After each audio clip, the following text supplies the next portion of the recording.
उसके पीछे जाने का मतलब, उसके लिए समर्पित होने का मतलब आपका जीवन बेहतर।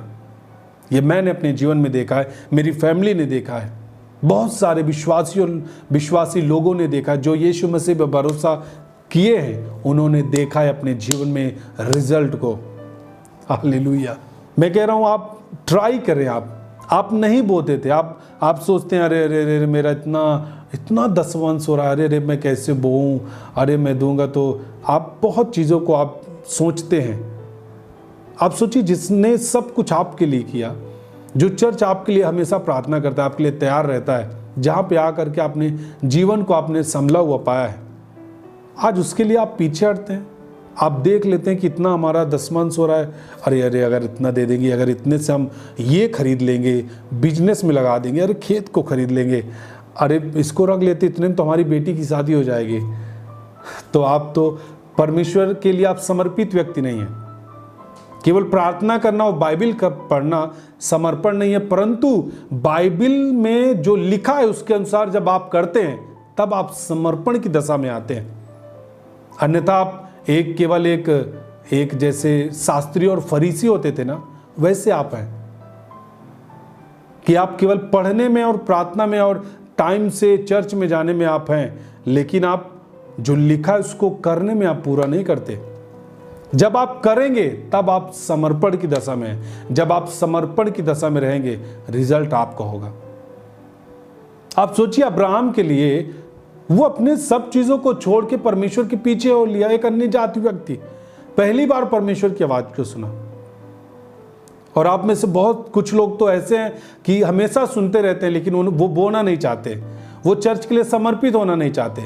वो सुनते तो हैं, सुसमाचार सुनाया जाता है, लेकिन लजाते हैं, सुसमाचार सुनाते नहीं, डरते हैं सुसमाचार सुनाने से। अरे रूल ऐसा है यूपी में, हमें कुछ अगर सुसमाचार सुनाएंगे क्या हो सकता है, झूठे मुकदमे हो सकते हैं, तरह तरह की बातों से आप डरते हैं। नहीं, डरे नहीं। आपका समर्पण आपके लिए रास्ते को भी खोलता, याद रखिएगा। यीशु मसीह मृत्यु तक चला गया, वो पिता की इच्छा को फॉलो किया, अपनी इच्छा को ना के बराबर किया और परमेश्वर की इच्छा को पूरा पूरा पूरा किया। और वो कहता है कि वो पिता की दाहिनी ओर जाके बैठा है और उसे स्वर्ग और पृथ्वी का अधिकार दिया गया है, न्याय करने का भी अधिकार उसे दिया गया है। इसका मतलब जब आप जितना बड़ा समर्पण आप कर रहे हैं, उतना बड़ा रिजल्ट आप देख रहे हैं यीशु मसीह के नाम में। जब भी आप वचन को सुन रहे हैं ना, अपने बाइबल कहता है कि जब आप पवित्र आत्मा के शब्दों को जब आप सुनते, अपने मनों को कठोर ना करें, समर्पित हो जाएं।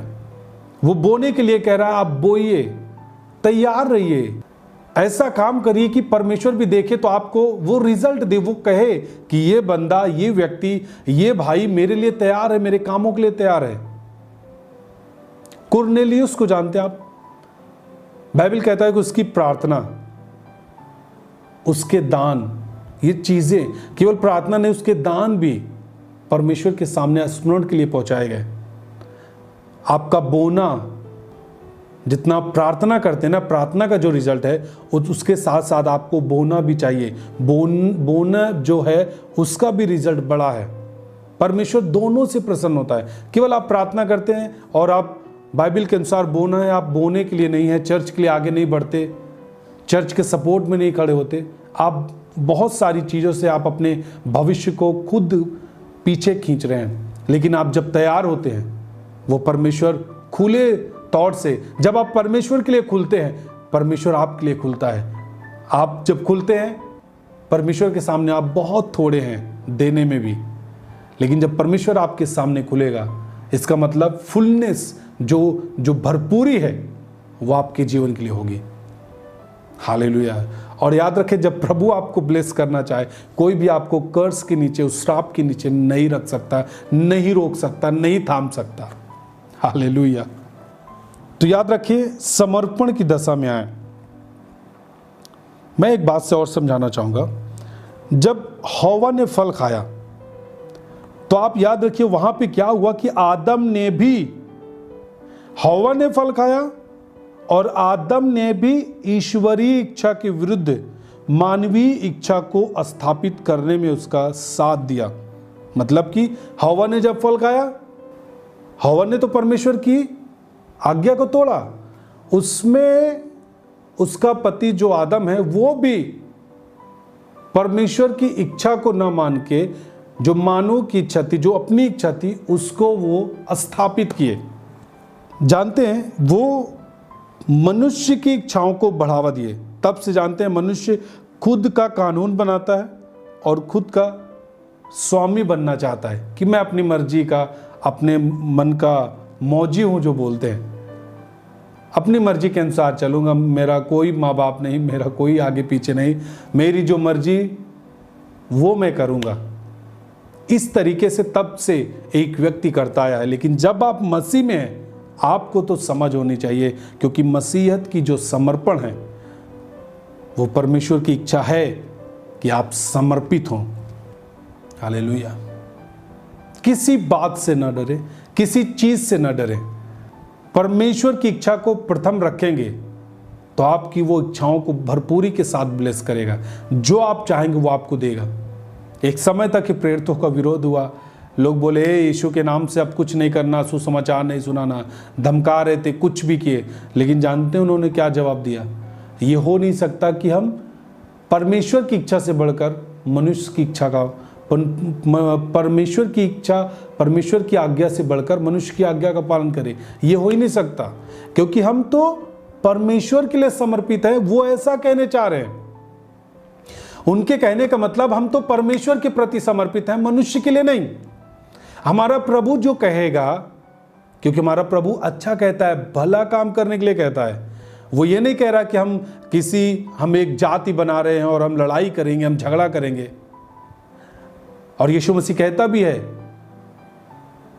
कि यदि मेरा राज्य धरती का होता तो मेरे चेले भी लड़ते, मारपीट करते, है ना। यीशु मसीह लड़ाई झगड़े में आगे रहता। उसको देखा आपने, उसके जीवन को पढ़िए, कभी वो लड़ाई झगड़े में आगे रहा, बल्कि वो खुद उन चीजों से हटता रहा। जो लोग लड़ाई झगड़े में थे वो उन चीजों से आजाद हुए। बैर से लोग आजाद हुए उसके पीछे चल के। लोग बैर में उत्पन्न नहीं हुए, लोग उसके पीछे आके उनके अंदर बैर उत्पन्न नहीं हुआ। आज हम गवाह हैं, लोग गवाह हैं। जो लोग यीशु मसीह को फॉलो किए उनके अंदर से बैर खत्म हो गया, ईर्ष्या खत्म हो गया। आज जो उनके विरोध में लोग उठे हैं, उनसे भी वो प्यार करने की ताकत रखते हैं, उनके लिए प्रार्थना करने की ताकत रखते हैं। आज संसार में एक व्यक्ति दूसरे के लिए प्रार्थना करना नहीं चाहता। बहुत सारे लोग हैं, अगर वो जब भी किसी भी चीज़ पे कहीं पर भी आस्था रखते, वो प्रार्थना करते हैं।